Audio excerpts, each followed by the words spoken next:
Telugu Desam party, Janasena పార్టీలు మూడు కూడా ఈ రోజున కలిసి ఈ రాష్ట్రాన్ని కాపాడటం కోసం, ఈ రాష్ట్ర ప్రయోజనాలను బతికించడం కోసం, ఈ రాష్ట్ర ప్రజానీకాన్ని ఉన్నతమైనటువంటి మార్గంలో నడిపించడం కోసం 11-12 లక్షల వేల కోట్ల రూపాయల అప్పుల పాలైనటువంటి ఈ రాష్ట్రాన్ని కాపాడటం కోసం, సంపద సృష్టించడం కోసం నారా చంద్రబాబు నాయుడు గారి నాయకత్వం కావాలి. మీ కైకలూరు నియోజకవర్గంలో ఎన్డీఏ కూటమి అభ్యర్థిగా కామినేని శ్రీనివాసరావు గారిని కమలం పువ్వు గుర్తుపైన ఓటు వేసి గెలిపించాలి. రాష్ట్రంలో 175 నియోజకవర్గాల్లో ఎన్డీఏ కూటమి రావాలి. చంద్రబాబు నాయుడు గారు ముఖ్యమంత్రిగా ఉండాలి. కేంద్రంలో హిందుత్వాన్ని, బ్రాహ్మణత్వాన్ని సజీవంగా కాపాడటానికి నిత్యం పోరాడుతున్నటువంటి శ్రీ నరేంద్ర మోడీ గారు కావాలి. అక్కడ నరేంద్ర మోడీ, ఆంధ్రప్రదేశ్ కి చంద్రబాబు నాయుడు, కాయకలూరి కామినేని శ్రీనివాసరావుని గెలిపించుకోవటం మనందరి కర్తవ్యం, మనందరి బాధ్యత అని తెలియజేసుకుంటూ, మళ్ళా మీరందరూ కూడా మీ సలహాలు సూచనలు ఇచ్చిన తర్వాత మరొకసారి మాట్లాడగలను. వారితో సహాయంతో, తన మేనమామ గారి సహాయంతో, తన సహధర్మచారిణి గారి సహాయంతో ఈ నియోజకవర్గంలో ఉన్నటువంటి 250 కుటుంబాలను ప్రతి ఒక్కరిని కూడా ఇంటింటికి వెళ్ళి పిలిచాడని తెలిసి, ఈ పరిస్థితుల్లో నువ్వు వెళ్ళావు అంటే రియల్గా నేను చాలా ఇంత శ్రమ కోర్చి చేసిన దానికి మరొకసారి అతన్ని అభినందిస్తాను.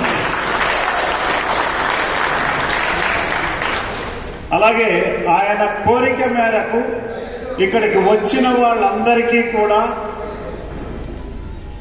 సహృదయంతో వారి తరఫున, నేను నా తరఫున, మన ఆర్గనైజేషన్ తరఫున, తెలుగుదేశం పార్టీ రాష్ట్ర ఉపాధ్యక్షుడిగా, బ్రాహ్మిన్ కార్పొరేషన్ మాజీ చైర్మన్ గా మీ అందరికీ కూడా హృదయపూర్వక స్వాగతం పలుకుతా ఉన్నాను.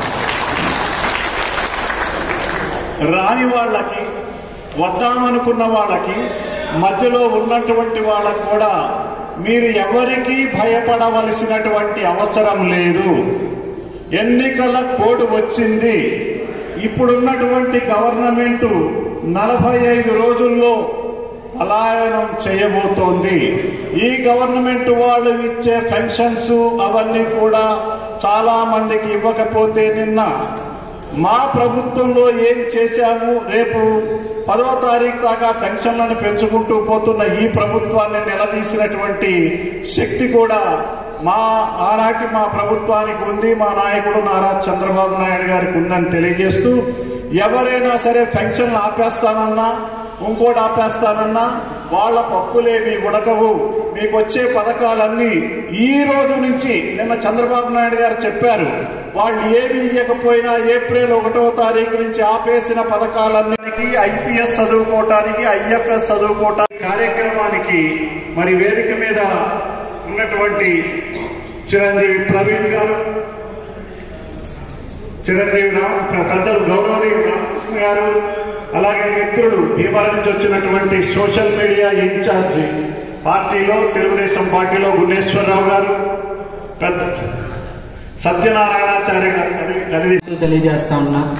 రాత్రే అతను ఇక్కడికి చేరుకుని రూమ్ లో స్టే చేసి, అంటే కైకలూరులో ఉన్నోళ్లే మన మీటింగ్కి రావడానికి ఎవరో ఏదో ఫోన్ చేశారని భయపడే పరిస్థితుల్లో కడప, కర్నూలు నుంచి, మా ఆనంద్ సూర్య గారు విజయవాడ నుంచి కూడా ఈ మీటింగ్ రావడం జరిగింది. నా దృష్టిలో ఇక్కడ ఉన్న మీరందరూ కూడా ధైర్యవంతులు. ఎందుకంటే ఏ ఫోన్లకి దడవకుండా సిఎన్ఆర్ గార్డెన్స్ దాకా చేరుకున్నారు. అందుకని మీ అందరికీ నేను నా ప్రత్యేకమైన పాదాభివందనాలు తెలియజేసుకుంటూ, ముందుగా సభను ఉద్దేశించి 2 నిమిషాలు ఆనంద్ సూర్య గారిని మాట్లాడాలని కోరుతున్నాను. అందిస్తాను అని చెప్పినటువంటి శ్రీ వేంపాటి ప్రవీణ్ గారిని నేను అభినందిస్తూ, ఈ రోజున అనేక వ్యయ ప్రయాసల పూర్తి. జై పరశురాం, జై జై పరశురాం. వరసలో వశిష్ఠులమే గాని వరస మారితే పరశురాములమని ఈ సమాజానికి తెలియజేయవలసినటువంటి అవసరం ఉంది. జై పరశురాం, జై పరశురాం, జై బోలో భారత్ మాతా की, జై బోలో భారత్ మాతా की, జై బోలో భారత్ మాతా की. యొక్క మెసేజ్ని పంచుకోవడం కోసం మీతో ఫోన్లో మాట్లాడతానని ఆయన అప్పుడే ఫోన్ చేశారు. ఒకసారి అందరికీ నమస్కారం అండి. నన్ను క్షమించవలసిన కోరుతున్నాను. రాత్రి 11 గంటలకి నాకు ఫోన్ చేయండి. హలో, నమస్కారం. అందరికీ నమస్కారం. నన్ను క్షమించవలసిన కోరుతున్నాను. రాత్రి 11 గంటలకి నాకు ఫోన్ చేయండి. కలుస్తారు అని చెప్తే నేను ఇక్కడ రావాల్సి వచ్చింది. నేను నా కోసమే మీరు వచ్చినా నేను మిమ్మల్ని కలవలేకపోతున్నాను అనుకోండి. నేను తప్పకుండా ఇంకొకసారి ఇదే మీటింగ్ అరేంజ్ చేస్తున్నా. నాకు క్షమించవలసిపోతున్నాను. నాకు నేను కోరేది ఒకటి, సమాజంలో మనం అందరితోనూ మంచిగా ఉంది, మనం మంచి పేరు తెచ్చుకోవాలి. వాళ్ళు జరుగుతున్న రాష్ట్ర ప్రభుత్వం కైక్రీలో జరుగుతున్న విధానాలు మన పిల్లల భవిష్యత్తు మంచిది కాదు. అందుకని మనందరం కలిసి మీరు అందరూ విద్యులు పెద్దలు సమాజంలో అందరూ గౌరవించబడేవాళ్ళు మనందరం కలిసి మన పిల్లల భవిష్యత్తుకి మన రాష్ట్ర భవిష్యత్తుకి నిర్ణయం తీసుకోవాలి. తప్పకుండా నా వల్ల పొరపాటు జరిగింది అనుకోకుండా ఇంకోసారి జరిగి అందరం కలిసి ఇంకోసారి కలుగుతాం. అందరూ తప్పకుండా. నేను కళ్యాణ్ గారు వచ్చేసారు, పక్కన ఉన్నాను. నేను మళ్ళా మాట్లాడతాను మీ అందరితో. ఫోన్ చేశారు. ఒకసారి అందరికీ నమస్కారం అండి. నన్ను క్షమించవలసిన కోరుతున్నాను. రాత్రి 11 గంటలకి నాకు ఫోన్ చేయండి. హలో, నమస్కారం. అందరికీ నమస్కారం. నన్ను క్షమించవలసిన కోరుతున్నాను. రాత్రి 11 గంటలకి నాకు ఫోన్ చేయండి. కలుస్తారు అని చెప్తే నేను ఇక్కడ రావాల్సి వచ్చింది.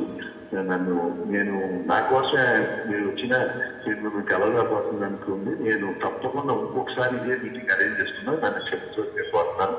నాకు నేను కోరేది ఒకటి, సమాజంలో మనం అందరితోనూ మంచిగా ఉంది, మనం మంచి పేరు తెచ్చుకోవాలి. వాళ్ళు జరుగుతున్న రాష్ట్ర ప్రభుత్వం కైక్రీలో జరుగుతున్న విధానాలు మన పిల్లల భవిష్యత్తు మంచిది కాదు. అందుకని మనందరం కలిసి మీరు అందరూ విద్యులు పెద్దలు సమాజంలో అందరూ గౌరవించబడేవాళ్ళు మనందరం కలిసి మన పిల్లల భవిష్యత్తుకి మన రాష్ట్ర భవిష్యత్తుకి నిర్ణయం తీసుకోవాలి. తప్పకుండా నా వల్ల పొరపాటు జరిగింది అనుకోకుండా ఇంకోసారి ఇలా జరిగి అందరం కలిసి ఇంకోసారి కలుద్దాం. అందరూ తప్పకుండా. నేను కళ్యాణ్ గారు వచ్చేసారు, పక్కన ఉన్నారు. నేను మళ్ళా మాట్లాడతాను.